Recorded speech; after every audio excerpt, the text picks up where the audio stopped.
Wornell, it's fantastic to finally meet you and finally speak to you regarding your amazing musical career. So I'm a massive record collector, and I came across your album. Almost instantly you hear Must Have Been Love. Oh my God, the intro just brings you in, and then the vocals come in, and the song is just, it's a tingler. It's one of those things that you just think, oh my God, this is beautiful. I'm going to play this one again. Right. How did that come? How did it kind of come about? Again, I was on tour with Nils in '77, right? And so Patrick Henderson, the late Patrick Henderson, he helped me do 4 songs, create 4 songs. I had outlines of all the songs. Must Have Been Love was not one of them. And so he just egged me on. And then after the tour, he went to Los Angeles. He used to play with Leon Russell. So he was at Leon's house. Strange incident. So he's playing his songs for Mary Russell, and he goes to the bathroom. And you know, at that time, the tapes flip over by themselves. Yes, right? I remember. In Heart of Fire, the demo of me doing Heart of Fire played, and she says, "Who is that?" He says, "It's Wornell Jones." And she said, "Well, we got to get him here now." I got the phone call about a week later, and I'm on my way to LA to make it out. Wow, that's just fantastic. So when you turned up there, you'd obviously had half the album maybe kind of written a demo style. Got to Leon's house. He just, we went to work immediately. Patrick started helping me produce the 4 tracks.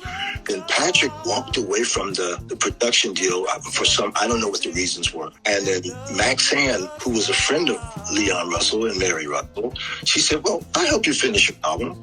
And so we went to Leon's studio like every day, and we just started writing songs. And then Must Have Been Love came up, and we just we looked at each other. We were going, "Wow, this is it." And so I was actually I was thinking about shopping that song for George Benson. He was very hot. I was actually writing songs for people. You've written quite a lot of stuff, and you were performing as well for Sly and the Family Stone, I think you were saying. Yeah, that was just a really short time. Kind of crazy, but I got the deal. So back to Must Have Been Love. So we decided that was going to be the spearhead song. Got Max to sing it. I told her, I said, "Look, just sing it," because she's an incredible singer. Oh, for that, and I told her, "Look, just sing it just real straight." And she did. She never sang like this before. And after everything was over, listened to it, and she goes, "I'm glad you got me to sing like that." I must admit, the flatness and the smoothness of the vocal is, but that's what gives it the kind of almost the emotional feel. It kind of, you can feel there's love in the room. You can feel that there's, there must have been love. There is oh my God, a love lost or something like that. It's just, Sometimes when you write, sometimes you just know it's something about the material, the song, the lyric, and the music. Something about it. Sometimes the room just was floating. It was like real magic. Yeah, I've done that because when you write music, I've written music as well, with other bands and other people, and you get in a kind of moment where you're like, oh my God, this is just the best thing ever. This is transcending me into, this sound is perfect. Everyone's going to love this, absolutely. I mean, I know that in the UK, the song was massive. It was a really kind of a big soul shot. And now it's underground. Underground. That's exactly what it was. And then the other big track is Only Love Can Make It Better, which again has this kind of gospel kind of groove to it that just kind of gets stronger and stronger as it goes along. It's just brilliant, mate. I've got to say, I'm so happy to put these out on Dynamite Cuts. I mean, we specialise in kind of reissuing, taking the best tracks from various albums, whether they're funky things or jazzy things, breaks or hip hop stuff and stuff like that people have sampled stuff, or it's just an out and out soul track that is just should have been a 45. And that track should have been a 45. Must Have Been Love, and Only Love Makes It Better should have been the 45 back on the release in the day.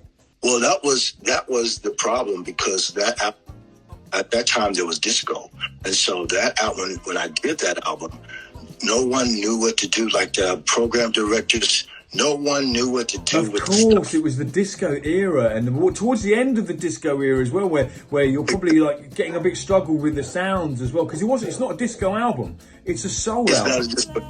It's a soul album, and so I had people, "Well, what's the single?" And they picked "You Are My Happy." Yeah, exactly. And so here's a good story. When the album came out, At the time, I don't know if Stevie Wonder's radio station, but he had a radio station in Los Angeles. The program director played it for him, and what do you think?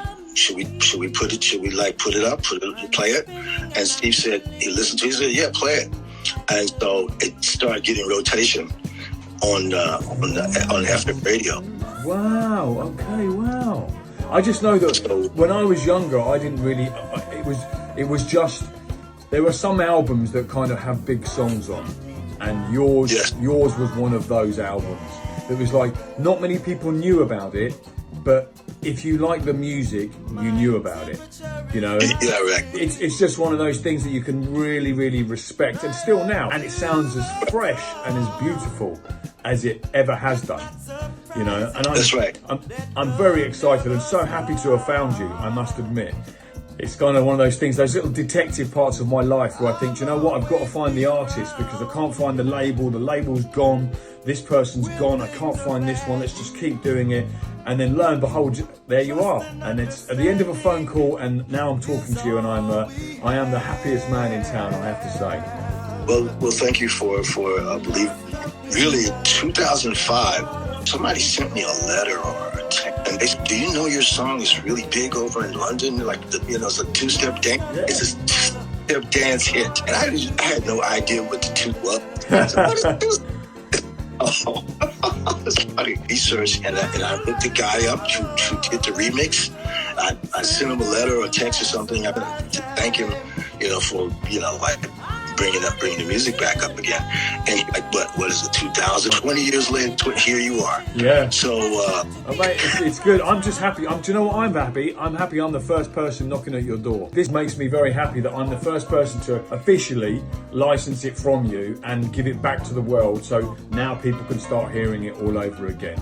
And 2026, I think, will be a fantastic year. I appreciate that. I really do. Thank you very much. And listen, it's been a pleasure to talk to you. Double Love Cider must have been love, and only love can make it better. It doesn't get much better than that.